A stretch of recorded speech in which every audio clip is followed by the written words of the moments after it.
It's the home of the condemned, designed to keep hardened convicts away from society.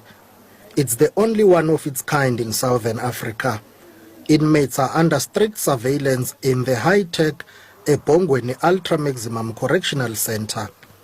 They spend 23 hours in solitary confinement, and this is the only sunshine they see for an hour in a small courtyard during their exercises. This is the worst prison I've ever been in, whether it's in Nigeria or in Angola or anywhere. This is the worst kind of place you can keep anyone. The late Mozambican national Ananias Mate, known as the Houdin of CIMEX, tried to break out of eBhongweni. He tried to cut the glass, and then he tried to unscrew on the top there, as you can see, but all that was in vain. So it's the way he left it? Yes.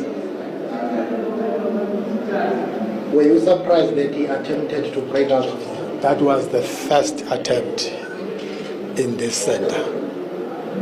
We didn't have any other. Mate was convicted of a string of crimes, including rape, attempted murder, fraud and armed robbery. He was sentenced to 54 years. The notorious Western Cape 28's gang leader, George Thomas, nicknamed Geweld, which means violence, was sentenced to 7 life prison terms for a host of crimes, including murder. I'm gonna be brutally honest. I'm not saying I regret it, because my whole life shaped the person that I am today. But what I know for a fact, if I could have changed some things, I wouldn't be here where I am now. And this message to the aspiring gang members from a once powerful and feared gang leader. Stay away from drugs, guns, alcohol,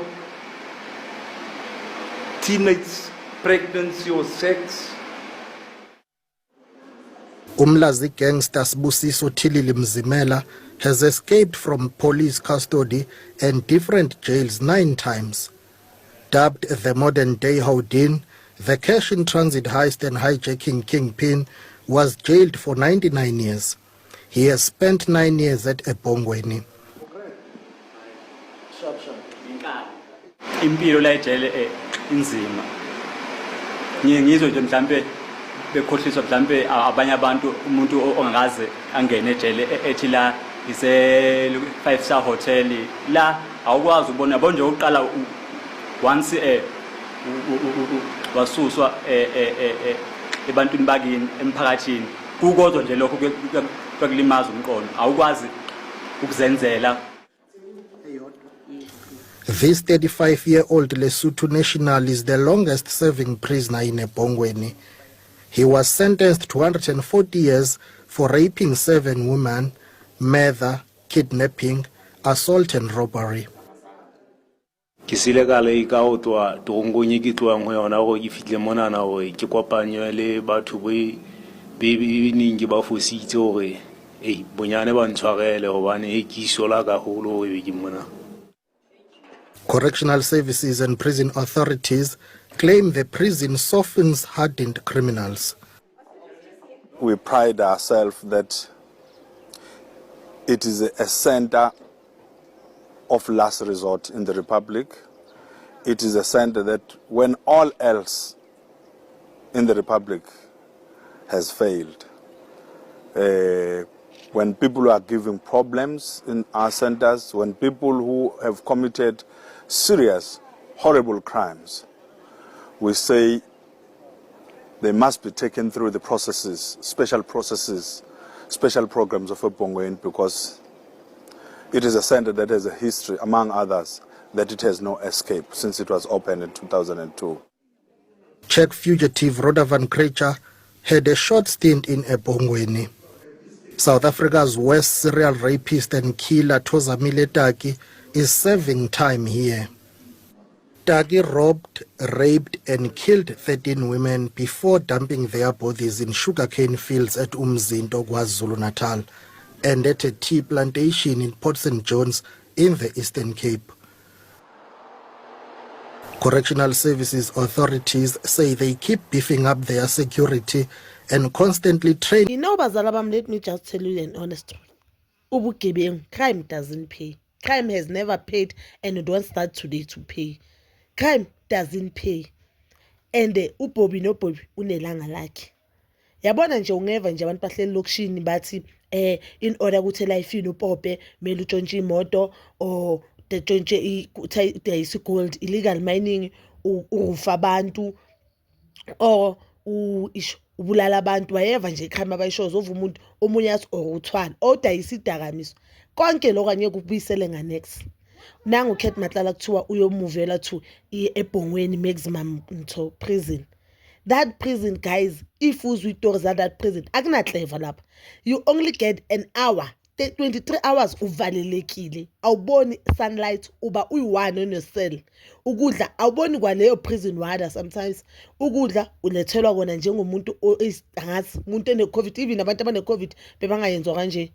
Angazi ke ukudla bathi uyakulethelwa wena lapho entweni kujijelwa ngaphansi komnyango. Ulala lapho, utoiletha lapho, ugeza lapho. You only have an hour to exercise a day. Uyayibona ukuthi freedom yakho ithathwe kangempela ke lapho. Kurt Matlala, I think now uzo realize ukuthi yabona nje the time iparliament imenzele that thing ngabe uvele wakhuluma iqiniso yeka lo mdlalo bekawenza lapho because lapha masikhuluma iqiniso bakayenza umdlalo and he was taking ama chances wakhe very light and he thought South Africa yakubo. He truly thought South Africa yakubo just because of yena bekakwazi ukuthi afake imali oneWilliamsburg anike the ministers. Yabona now I think futhi yena ukuthi akhulume lezi zinto azikhuluma mhlawumbe ngabo bhekicela a-protect laba aba-protector yinto emenza ukuthi aye la yakhona. Guys, eBhongweni kuna that Nigerian guy. Have you heard the interview of that Nigerian guy? The Nigerian guy is crying there. Isikudala ngikwenza but la I've never seen a prison like this.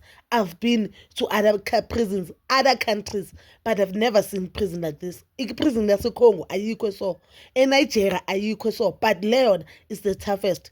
He'll be with that guy, the colored guy. I don't know whether he's colored or white, but now he's at the same prison. The one okhulumilela. That colored guy bekayi member yama 28. Uyakhala lapha. Uyambona uyasho ukuthi if ngabe iselikhathe emuva ngabe ngishintshile izinto engizenzile.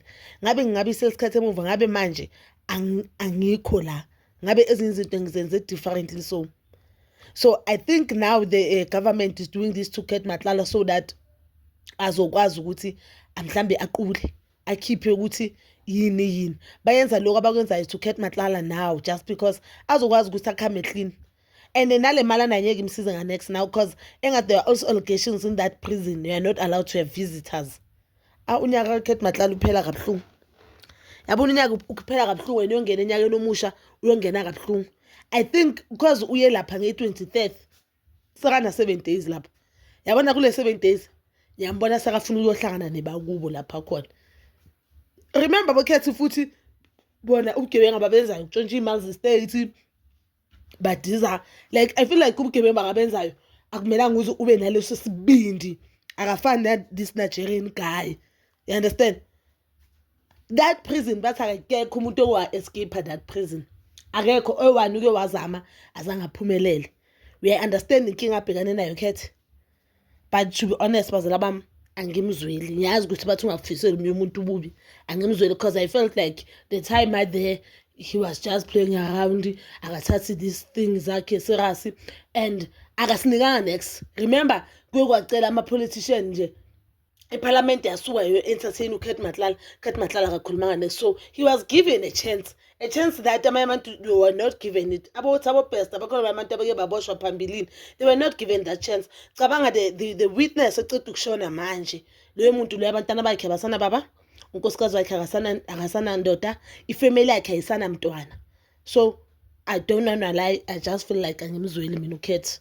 Angimzweli makaye lapha for maybe 6 months avula umqondo la. azobona ukuthi crime doesn't pay. Nabanye abantu futhi abadla imali ama-taxpayers, they'll understand and know ukuthi crime doesn't pay. Because what is happening in South Africa is truly unfair to South Africans and it is totally wrong. But bazalwane, you can comment down below your thoughts and please don't forget to like, subscribe, share and hit that notification button. Nginethanda ukuya nokubuya.